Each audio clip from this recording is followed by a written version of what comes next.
Hello everyone! Magandang buhay sa lahat. Welcome na welcome po kayo dito sa aking Mathematics Tagalog tutorial.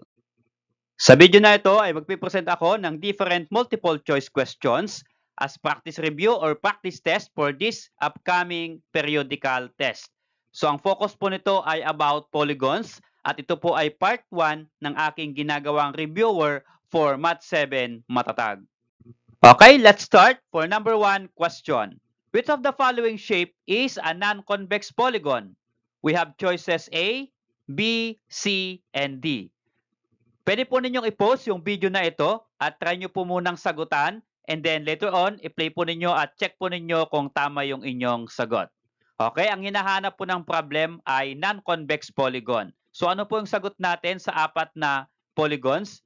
Our answer is letter C. So bakit po non-convex polygon ang polygon C?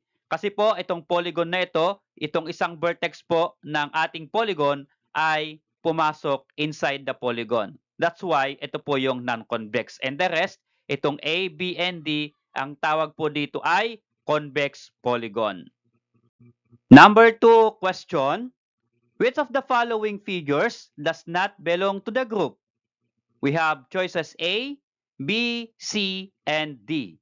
So ang hinahanap po ng problem ay yung hindi po kasama dito sa grupo. Okay? O kaya ay yung naiiba po dito sa apat na choices.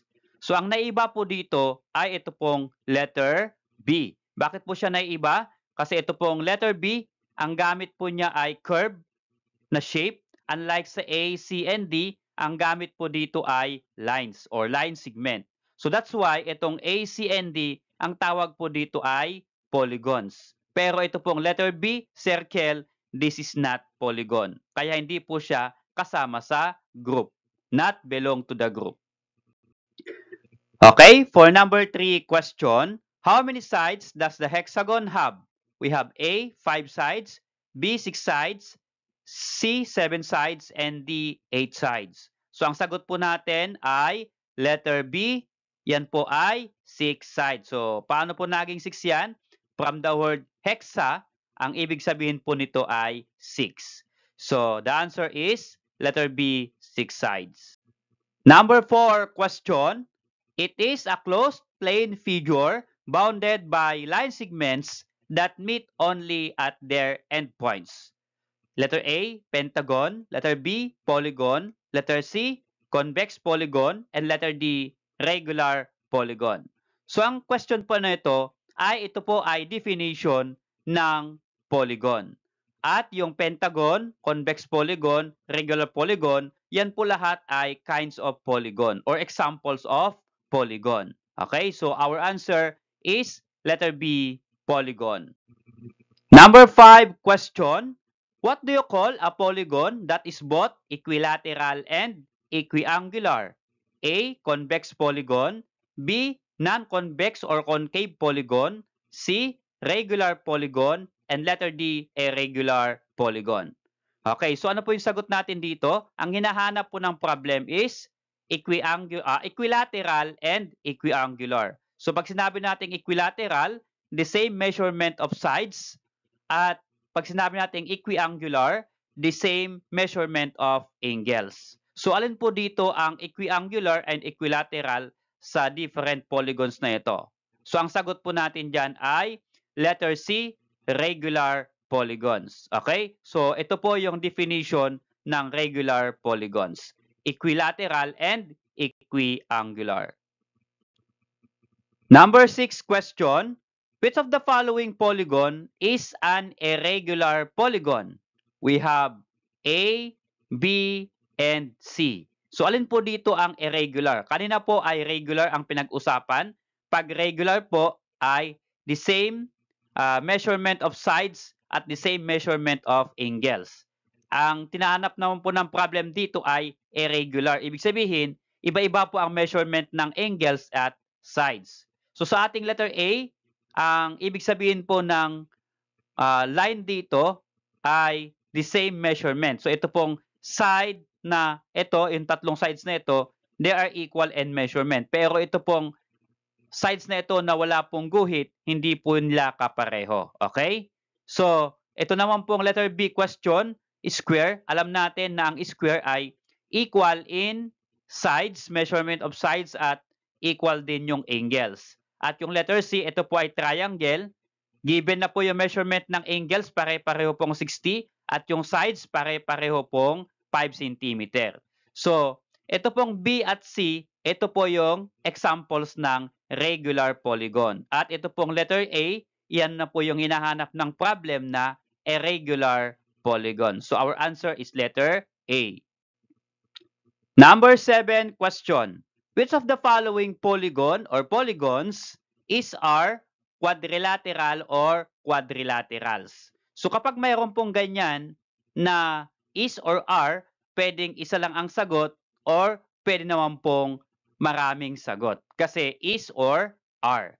Okay, so ang hinahanap po ng problem, alin po dito sa ating choices ang quadrilateral. Okay, we have A square, B rectangle, C kite, and D all the choices. So pag-aralan po natin itong tatlo, ang square po ay 4 sides, quadrilateral po siya. Rectangle, 4 sides din, quadrilateral.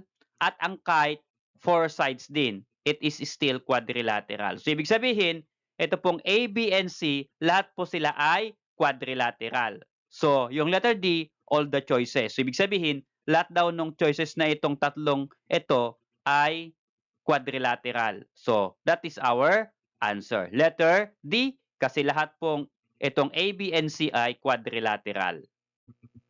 Number 8 question. What is the name of the polygon if it has 9 sides? A, heptagon, B, octagon, C, nonagon, and D, decagon. Okay, so madali lang po itong question number 8. Ano lang daw po ang pangalan ng polygon with 9 sides? So ang sagot po natin dyan ay letter C, nonagon. From the word 9, nonagon. Ang octagon po ay 8 sides, heptagon 7 sides, decagon 10 sides. Ano po? So letter C, nonagon, ito po ay 9 sides. Number 9 question. What is the sum of the exterior angles of a nonagon? Letter A, 360 degrees. Letter B, 180 degrees. Letter C, 90 degrees. Letter D, 45 degrees. Okay, balikan po natin yung question. Ang hinahanap po dito ay sum of the exterior angles of a nonagon. So ano na nga po ang sum ng exterior angles of a nonagon? Actually, pag ang pinag-uusapan po natin ay exterior angles, iisa lang po ang sum ng exterior angles of any polygon. Nonagon man siya, decagon, octagon, iisa lang po ang sum ng exterior angles at yan po ay ito 360 degrees. Number 10 question. Which of the following polygons has sum of its interior angles equal to 540 degrees? We have A, quadrilateral, B, pentagon, C, octagon, and letter D, undecagon. Okay, so dito po, kailangan po nating mag-compute para makuha po kung alin po dito sa apat ang sagot. So given po yung sum of interior angles which is 540. So anong polygon po ito? Okay, so ang gagawin po natin na formula ay yung sum of interior angles of a polygon which is sum is equal to n minus 2 times 180 where n is the number of sides. So, dalawa po yung technique na gagamitin natin para makuha yung sagot. Pwede pong trial and error. Itatry po ninyo lahat po itong A, B, C, D na choices. Pwede naman pong direktang i-compute yung sagot. Okay, so paano po yung trial and error method? Sasubstitute lang po ninyo dito sa ating formula yung mga sides nitong ating given at check po ninyo kung ang lalabas ay 540. Okay? So, pag trial and error method, time consuming kasi lahat yan itetest mo. Pero pag direkta ay medyo mas mababawasan yung oras ng pagsagot. Okay? So, ito po yung direct na pag-solve kung paano po makuha yung sagot dito. Okay? Sum is equal to n minus 2 times 180 degrees. So, ito po yung gagamitin natin. Given po yung sum, which is 540. Substitute lang po natin itong sum na 540. So, sum is 540 equals, baba po natin yan, equal to n minus 2 times 180. Okay? So ito na po yung ating equation na gagamitin. So to solve, tanggalin po natin itong 180 dito sa may right ng equal sign, ilagay po natin sa left. So paano po? We are going to divide 180 sa left and right ng equal sign. So ang purpose po nito, i-cancel po natin itong 180. Okay? So yung 180, natanggal po dito, napunta na po dito sa kabila. And divide, 540 divided by 180, the answer is equal to 2. Okay? Or 3 rather. So 540 divided by 180 is 3 is equal to, ang matitira na lang po dito ay ito pong n minus 2. Nawala na po yung 180. So next, ito pong negative 2, lipat natin sa kabila ng equal sign. So paano po ilipat yan? Okay, ang gagawin lang po natin, since ito po ay minus 2, so magpa-plus 2 po tayo at magpa-plus 2 din tayo sa left. Okay, so and then we are going to cancel minus 2 and plus 2, or 2 minus 2 is 0, and 3 plus 2 is equal to 5. Okay? So, n is equal to 5, or the number of sides is equal to 5. So, kapag 5 po ang sides, saan po dito sa ating pamimilian? Quadrilateral, how many sides? 4. Pentagon, how many sides? 5. So, ito na po yun. 5 sides. So, our answer is pentagon. Letter B. Number 11 question. What is the sum of the interior angles of a decagon? We have A, B, C, D choices. So alin po dito sa apat ang sum ng interior angles of decagon? Okay, so since sum po ang pinag-uusapan at ito po ay interior angles, ito lang po ang formula na ating gagamitin. Always, pag pinag-uusapan ay sum of interior angles. So sum is equal to n minus 2 times 180.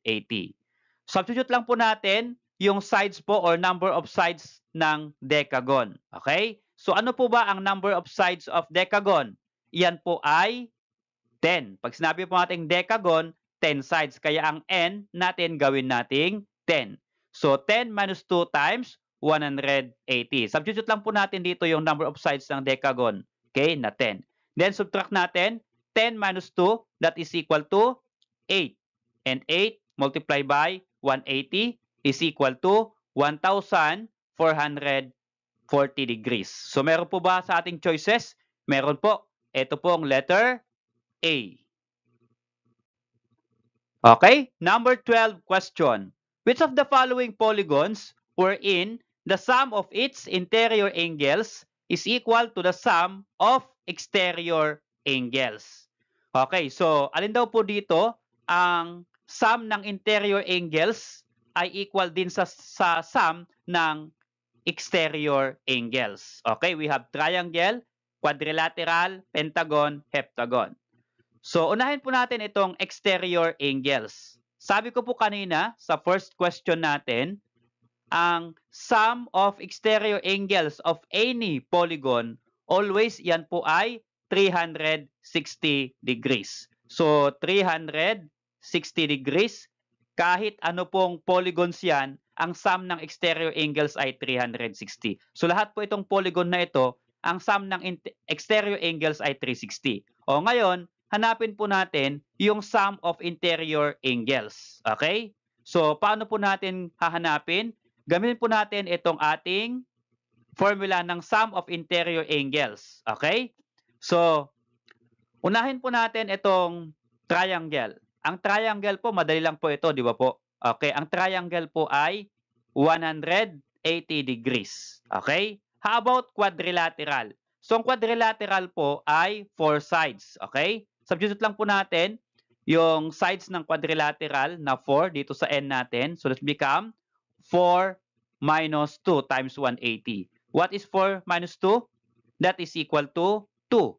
And 2 times 180, that is equal to 360 degrees. So notice na yung sum ng interior angles ng quadrilateral ay 360 at ang sum din ng kanyang exterior angles ay 360. Ibig sabihin, ang hinahanap po ng problem ay ito pong letter B, quadrilateral. So ang quadrilateral po, pareho po yung sum ng interior angles na 360 60 sa exterior angles na 360 also. Number 13 question, which of the following sentences describe the sum of interior angles of a polygon? A, n minus 2 times 90 degrees. B, n minus 2 times 180. C, n minus 2 times 360. And letter D, n minus 2 times 540. So again, ito po ay sum of interior angles. So ulit na po kanina yung sum of interior angles. Ito pong letter B, n minus 2 times 180 degrees. Number 14 question. One of the exterior angles of a polygon is 45 degrees. How many sides does the polygon have? A, 10, B, 9, C, 8, and D, 7. Okay, so ang hinahanap po ng problem ay how many sides does the polygon have kapag ang kanyang exterior angle ay 45 degrees. Okay, so we all know that the sum of the exterior angle of any polygon is 360 degrees. Okay, sum of exterior po yan. Since given po yung isang exterior angle ng polygon which is 45 degrees, ibig sabihin, i-divide lang po natin yung 360 dun sa 45. Okay? So 360 divided by 45 is equal to 8. So meron po bang 8 sa ating pamimilian? Meron po. Ito pong letter C, 8 sides. Number 15 question. The interior angle of a regular polygon is 156 degrees. Then the polygon is blank. A, 13 gon. B, 14 gon. C, 15 gon. And D, 16 gon. Okay, kanina sa number 14, ang given ay exterior angle. Ngayon naman dito sa number 15, ang given naman po ay interior angle. That is equal to 156 degrees. Okay, magbibigay lang po ako ng illustration para maintindihan po ninyo. For example, ito po yung ating polygon. So meron pong cut dito kasi hindi natin alam kung ilan po yung sides ng polygon. Ano po? Ang given lang po ay yung interior angle niya which is 156 degrees. Okay, for example, lagay ko po dito yung kanyang interior angle which is 156 degrees. Para ma-solve po yung problem na ito, ay gagawa po tayo ng exterior angle sa labas. I-connect po natin sa exterior angle kasi mas madali po yung way ng pagko-compute papunta sa exterior angle. So mula interior angle na 156, kunin po natin yung kanyang exterior angle. Di ba po ito po ay ang sum po ng interior at exterior ay 180 degrees. So 156 para po maging 180 itong dalawang angle. Ano po ang measurement ng exterior? 24. So that 156 times 24, that is equal to 180 degrees. So always po 180 degrees.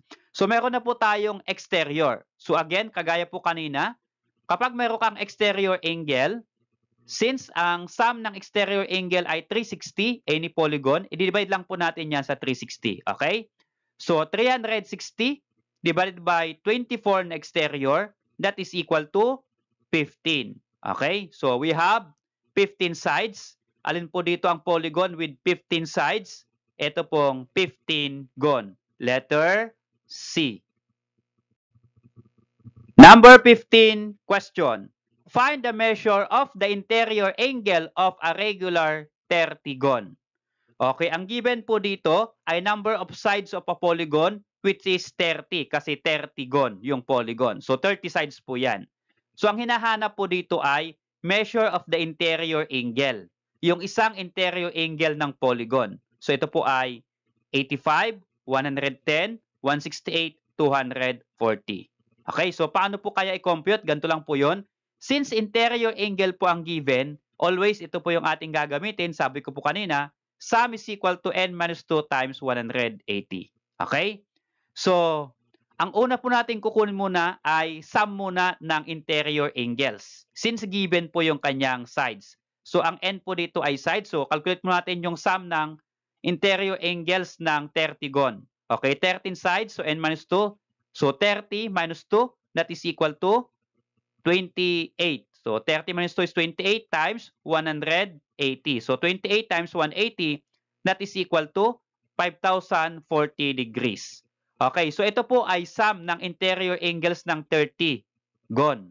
Ang hinahanap po dito ay find the measure of the interior angle. So, interior angle o isang interior angle. Since 30 sides din itong polygon, ibig sabihin, there are 30 angles din. Kung ilan po yung sides ng polygon, yun din po yung number din ng angle. So, 30 gon, ibig sabihin, there are 30 angles. So, i-divide po lang natin yan sa 30, yung sum niya. So, 5,040 divided by 30, the answer is equal to 168 degrees. So, ibig sabihin, ang bawat interior angle ng regular 30 gon ay 168 degrees. So, meron po ba dito sa ating choices? Meron po. Ito pong letter C sa ating choices. Number 17. Which of the following does not belong to the group? A. Complementary angles. B. Supplementary angles. C. Vertical angles. And D. Horizontal angles. So, ito pong question number 17. Ito na po ay about angle pairs. Okay? So, alin po dito ang hindi kasama sa grupo? Lahat po ba ito ay angle pairs? Itong A, B, C, D? Okay, meron pong hindi angle pairs. Okay? So, letter A, complementary angle pairs po yan. B, supplementary angle pairs. C, vertical angles, angle pair po yan. And letter D, horizontal angle. So, ito po yung hindi angle pair.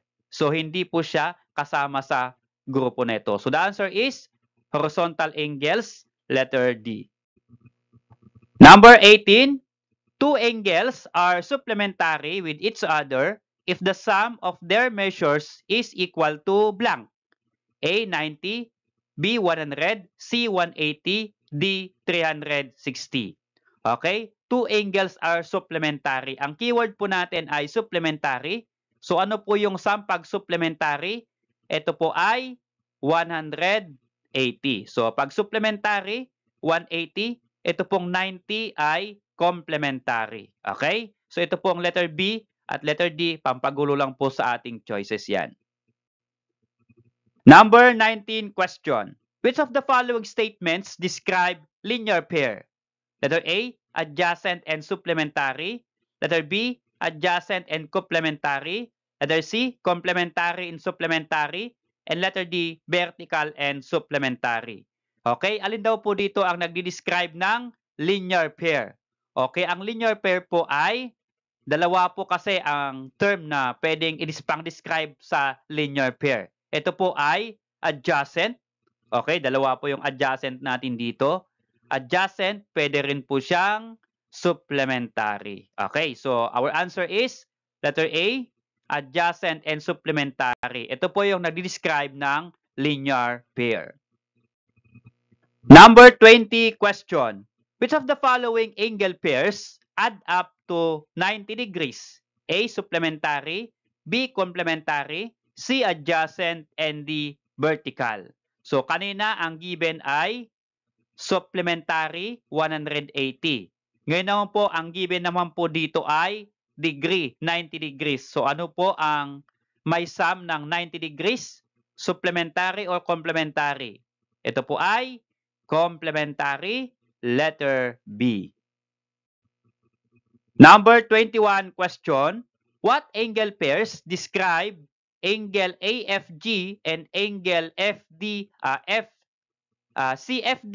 Ito po yung ating figure. Okay? We have 4 choices.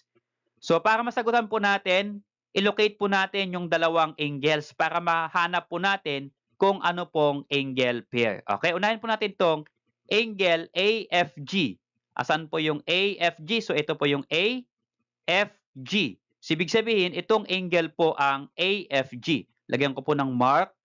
Ito po, AFG. Okay, this one. How about yung kanyang pair, CFD? Okay, hanapin po natin sa figure yung CFD. Ito po yung C, F, at ito po yung D. Ito po yung CFD. Itong angle po ito. Lagyan ko po ng mark. Okay, this one. Okay, so what angle pairs? Ito pong AD ay line. Ito pong CG ay another line. At nandito po yung kanilang angle. So ang tawag po dito, since they are opposite angles, ang tawag po dyan ay vertical angles. Ito po, letter D. Number 22 question. Which of the following statements is never true? So, alin daw po dito sa apat na choices ang hindi po pwedeng mag-true? Okay, so ibig sabihin, tatlo po ang true, isa po yung not true. Okay, letter A, tingnan po natin kung true or false. Letter A, congruent angles are supplementary. So, pwede po na yung dalawang angles na congruent, pwede rin po silang supplementary. Ano po? So, ano po ang ibig sabihin ng supplementary? The sum is 180. Ano po? So, congruent, halimbawa, 90 yung isa ay 90, congruent po sila kasi parehong 90. At yung supplementary naman, dapat ang sum ay 180. So, 90 plus 980 is, 90 plus 90 is 180. So, okay po yan. True po yung letter A. Letter B, adjacent angles are complementary. Okay. So, pwede rin po baga na yung adjacent angles are complementary? Yes, true po ito. Pwede po. How about letter C? Complementary angles form a linear pair. Okay, so pag sinabi po natin complementary angles, ang sum ay 90.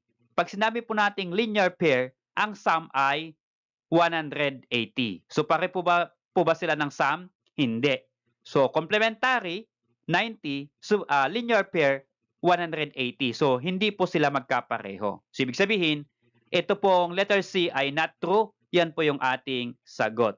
Ito po yung never true. How about tingnan natin yung letter D, kung true or false. Adjacent angles are congruent. Of course, yung adjacent angles, pwede rin pong maging congruent. Okay, for number 23 question. Which of the following statements about vertical angles is always true? Letter A, B, C, and D. So, ang hinahanap po ng problem ay statements about vertical angles. Okay. So, ibig sabihin, hinahanap po niya yung definition or short definition ng vertical angles. So, ano po ang ibig sabihin ng vertical angles? Short definition? Vertical angles are always congruent. Ito pong letter D. So, yan po yung keyword ng vertical angles. They are congruent. Okay, for number 24 question, two angles, angle A and angle B are complementary. If measure of angle A is 30 degrees, then measure of angle B is equal to blank. Okay, dalawang angles, sila daw po ay complementary. So ano po ba ang sum ng complementary angles? Ang sum po ng complementary angles ay 90 degrees. Okay. So kapag ang isa ay 30, ano ang measurement ng isang angle para sila po ay mag-equal to 90? So 30 yan, maminus lang natin ito, 90 minus 30, that is equal to, ilan po? 60 degrees. So ilan po ay letter C, 60 degrees. Okay, for number 24 and 25 questions, find the unknown angle X and angle Y in the figure. So ito po yung ating figure. Ito po yung angle X and ito yung angle Y. So for number 24 question, find the measure of angle X. We have choices A, B, C, D. So ito, madali lang po itong angle X. Ito po ay exterior angle. So what is the measure of angle X? Saan po natin base yung sagot? Dito po sa 40 degrees na interior angle. So, talagyan ko po ng mark. What is the measurement or what is the sum of the interior angles and exterior angles here outside? So, the sum should be 180 degrees. So, kapag ito ay 40 degrees, ano ang measurement ng angle X para maging 180 degrees? Ito po ay 140 degrees. So, that 140 plus 40 is 180. Meron po ba? Meron po. Letter B sa ating choices. For number 25 question, what is the measure of angle Y? So ito naman pong angle Y ang ating hahanapin. Ito po ay interior angles. So saan po natin base yung sagot? Dito po sa ating triangle. So ito po ay triangle. The sum of the interior angles of triangle is 180. So pag ipa-plus natin itong tatlong angles na ito, the sum should be 180 degrees. So ito po yung ating equation na gagawin. Y degrees, ito po yon, plus 90, saan po nakuha? Ito pong box. ito po ay right angle or 90 degrees at ito po ay 40 degrees. So, y plus 90 plus 40, the sum should be equal to 180 degrees. So, paano po isosolve ito? I-add muna natin itong 90 plus 40, that is equal to 130. Okay? And then, yung 130, ilipat natin sa kabila. So, paano po ilipat? Since yan po ay plus 30, magmamalis po tayo ng 130. So, plus 130, magmamalis po tayo ng 130 sa left and right. Okay? So, we can cancel 130 because 130 minus 130 is 0 and 180 minus 130 is 50. So, ito po ay y is equal to 50 degrees. So, meron po ba sa choices? Ito po, letter C.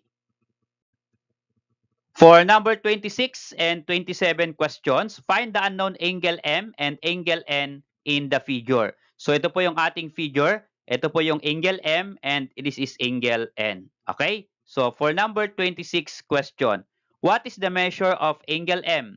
So, M po ang ating hahanapin. So, saan po natin base yung measurement ng angle M?